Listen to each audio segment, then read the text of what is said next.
आपको अपनी ग्रोथ पे पूरा ध्यान लगा देना है।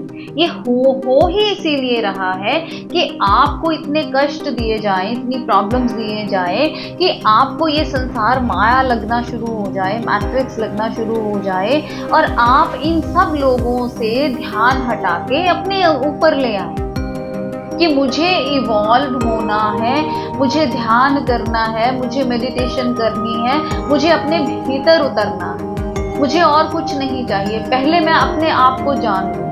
और अगर ये प्यास आपके अंदर जग गई तो आपके लिए रास्ते अपने आप बनने शुरू हो जाएंगे, क्योंकि वो फिर यूनिवर्सल एनर्जी आपकी हेल्प करती है।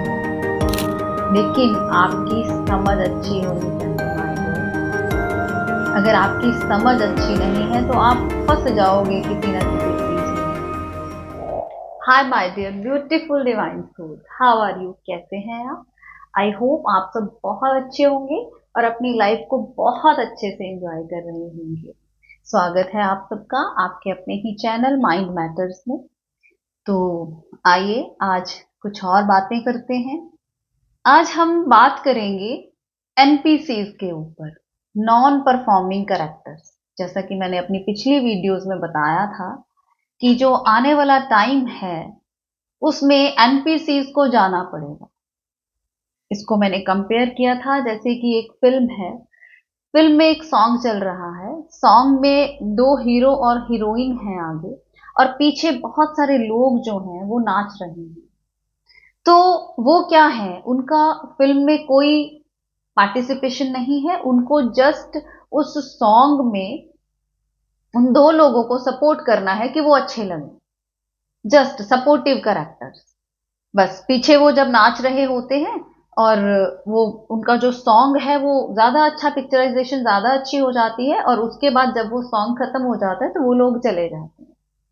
इसी तरह से माय डियर, इस धरती पर बहुत सारे एनपीसीज हैं जो कि हमें सिर्फ सपोर्ट करने आए हैं। जिन लोगों में चेतना है, चेतना उनमें भी है, लेकिन वो लोग अवेयर नहीं है। ओके, तो जिन लोगों में चेतना है, जिनको अंदर क्यूरियोसिटी जगी है कि मैं पता करूं कि मैं हूं कौन, और जो बाहर संसार में जब देखते हैं उनको लगता है कि ये फेक है, ये मैट्रिक्स है, तो उनके लिए वो एनपीसी सपोर्टिव कैरेक्टर हैं। किस तरह से? क्योंकि जब वो नेगेटिव कैरेक्टर में है, क्योंकि जब वो पोक करेंगे, जब वो आपको परेशान करेंगे तो आपकी अंदर से इवोल्यूशन होगी, आप इवॉल्व करोगे। अब आपको, आप इस बात को कैसे लेते हो, इट डिपेंड्स अपॉन यू। आपको किस तरह से उस चीज को लेना है। या तो आप विक्टिम रोल में चले जाओगे कि इसने मेरे साथ ऐसा किया, इसने मेरे साथ ऐसा किया, आपको प्रॉब्लम होनी शुरू हो जाएगी। और या फिर आप इस चीज को पॉजिटिव लेना शुरू कर दोगे कि हाँ, इस संसार में कुछ नहीं पड़ा, आपकी डिटैचमेंट अंदर से स्टार्ट हो जाएगी। जब आप डिटैच होने शुरू हो जाओगे तो क्या होगा, आपकी चेतना ग्रो करनी शुरू कर देगी। अब ये आप देखिए, आपकी लाइफ देखिए कैसी है। जैसे आपके नियर एंड डियर्स हैं, तो अगर उनका डेथ हो रहा है तो आप उस अपॉर्चुनिटी को अपने अंदर लेके जाने में कामयाब हो सकते हो। अब ये आपके ऊपर डिपेंड करता है कि आप उस चीज को लेके बैठे रहें, रोते रहें, रोते रहें, या फिर आप इसको एक अपॉर्चुनिटी मान के कि वो पर्सन जिसको आप बहुत ज्यादा प्यार करते हो वो चला गया, तो इसका मतलब मुझे भी तो जाना है ना, मुझे भी जाना है। तो उससे पहले पहले मैं जान लूं कि मैं कौन हूं, मैं ध्यान करूं, मैं मेडिटेशन करूं, मैं बैठूं। लेकिन आप क्या करते हो, वो आप रोने में ही सारा टाइम बिता देते हो, आपको नहीं समझ में आता। तो समझिए, ये एनपीसीज जो हैं, एक तो ये, इनकी थोड़ा सा मैं बता देती हूं आपको कि ये हमारे आसपास बहुत सारे एनपीसीज हैं। अब लोग पूछते हैं, क्वेश्चंस करते हैं कि हमें कैसे पता चले कि ये एनपीसी है। सबसे पहले तो आपको किसी को नहीं देखना, आपको अपने आप को देखना है। अगर आपके अंदर ये क्यूरियोसिटी उठ रही है कि मैं ध्यान करूं, मैं अपने आप को जानूं, मेरे लिए ये सबसे ज्यादा इंपॉर्टेंट काम है, मैं ऐसे कामों में फंसा हूं जिसका कि कोई वजूद ही नहीं है, जो कि यहीं छूट जाना है, तो आपको क्या करना होगा? आपको अपने भीतर जाना होगा। आप किसी को मत चेक कीजिए कि कौन एनपीसी है, आप अपने आप को चेक कीजिए, आप कौन हो। और फिर डिटैचमेंट आपको होनी चाहिए धीरे धीरे। ऐसा नहीं है कि घर बाहर छोड़ के आपको कहीं चले जाना है, आपको घर पे ही रहना है, आपको अपनी सारी रिस्पॉन्सिबिलिटीज भी पूरी करनी है। लेकिन अगर कोई कैरेक्टर आपको पोक कर रहा है, आपको परेशान कर रहा है, तो आपको ये समझना है कि ये मेरी ग्रोथ के लिए हो रहा है। आपको कोसते नहीं रहना उसको, इट्स ओके, इट्स ओके। आपको अपनी ग्रोथ पे पूरा ध्यान लगा देना है। ये हो ही इसीलिए रहा है कि आपको इतने कष्ट दिए जाएं, इतनी प्रॉब्लम्स दिए जाएं कि आपको ये संसार माया लगना शुरू हो जाए, मैट्रिक्स लगना शुरू हो जाए, और आप इन सब लोगों से ध्यान हटा के अपने ऊपर ले आए कि मुझे इवॉल्व होना है, मुझे ध्यान करना है, मुझे मेडिटेशन करनी है, मुझे अपने भीतर उतरना है, मुझे और कुछ नहीं चाहिए। पहले मैं अपने आप को जान लूं। और अगर ये प्यास आपके अंदर जग गई तो आपके लिए रास्ते अपने आप बनने शुरू हो जाएंगे, क्योंकि वो फिर यूनिवर्सल एनर्जी आपकी हेल्प करती है।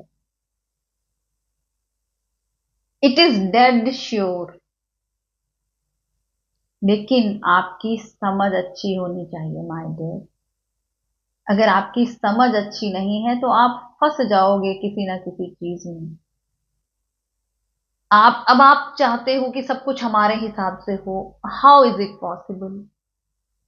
यहां कुछ आपके हिसाब से होगा, कुछ नहीं होगा। फिर आपको चूज करना है।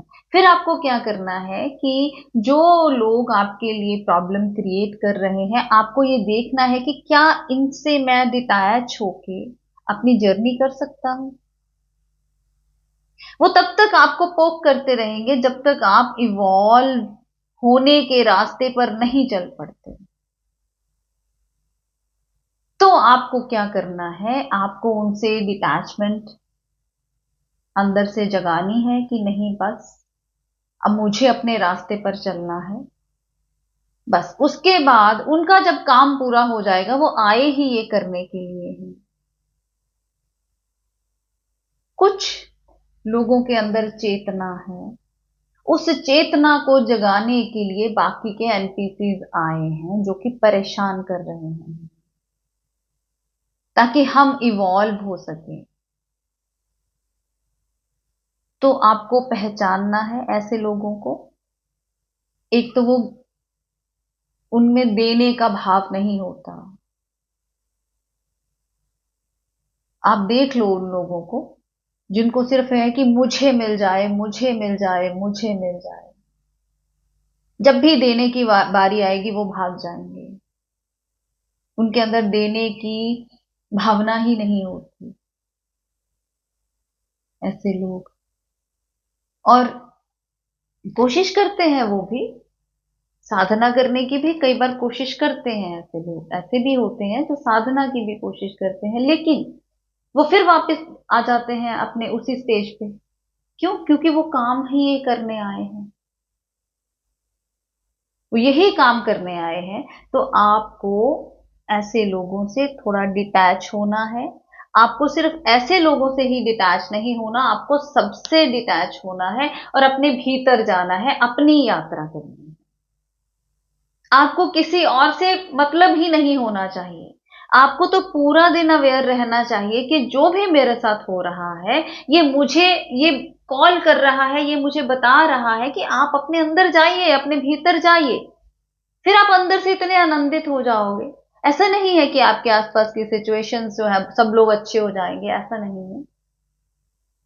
लेकिन आप इतने आनंद में रहोगे, इतने आनंद में रहोगे कि आपको कोई फर्क ही नहीं पड़ेगा। आप डिटैच हो जाओगे ऐसे लोगों के साथ। अब ऐसे लोगों का जो एनपीसीज हैं आपके लाइफ में रोल खत्म है। अब आप कब तक उसको साथ साथ लेके चल रहे हो ये आपके ऊपर है। होता है कई बार ऐसे रिश्ते होते हैं जो हम छोड़ नहीं पाते। सब कुछ दिख रहा होता है, सब कुछ पता चल रहा होता है, लेकिन फिर भी हम छोड़ नहीं पाते, तो ये फिर हमारी टेस्टिंग है। डिटैचमेंट तो आपको लानी होगी अगर आपको पूरी तरह से इवॉल्व होना है। और अब आने वाला टाइम माय डियर ऐसी चेतनाओं के लिए ही है। बाकी एनपीसी सारे चले जाएंगे। ऐसे लोग जो ये डिसाइड करेंगे कि हाँ मैं अपने आप को जानूंगा, मैं अपने आप को हायर फ्रीक्वेंसी में लेके जाऊंगा, प्योर इंटेंशन में रहूंगा, प्योर हार्ट पे जीऊंगा। और उनको भी, क्योंकि उनका डीएनए है, उनके अंदर भी अभी पुरानी चीजें पड़ी हुई हैं, वो लोग ही सरवाइव कर पाएंगे जो ये डिसाइड करेंगे। और फिर जो मास्टर सोल्स हैं वो उनकी हेल्प करेंगे। एक जनरेशन लगेगा धरती को पूरी तरह से कन्वर्ट होने के लिए। और टाइम ऐसा आने वाला है माय डियर, इतना अच्छा कि आप सोच भी नहीं पाओगे, इतना अच्छा टाइम आने वाला है। तो इस अपॉर्चुनिटी को प्लीज, रिक्वेस्ट है, इस अपॉर्चुनिटी का फायदा उठाइए, ध्यान कीजिए, अपने भीतर उतरिए, अपनी चेतना को ग्रो कीजिए। तो लाइक कीजिए, अपने चैनल को सब्सक्राइब कीजिए, शेयर कीजिए ताकि और लोगों तक भी ये इंफॉर्मेशन पहुंचे। और हंसते रहिए, मुस्कुराते रहिए, इंजॉय कीजिए लाइफ को भी, अपने भीतर को भी, स्पिरिचुअलिटी को भी। और एक प्यारे से संसार के लिए, एक प्यारी सी धरती के लिए तैयार हो जाइए। मिलते हैं अपनी अगली वीडियो में, तब तक के लिए बाय बाय।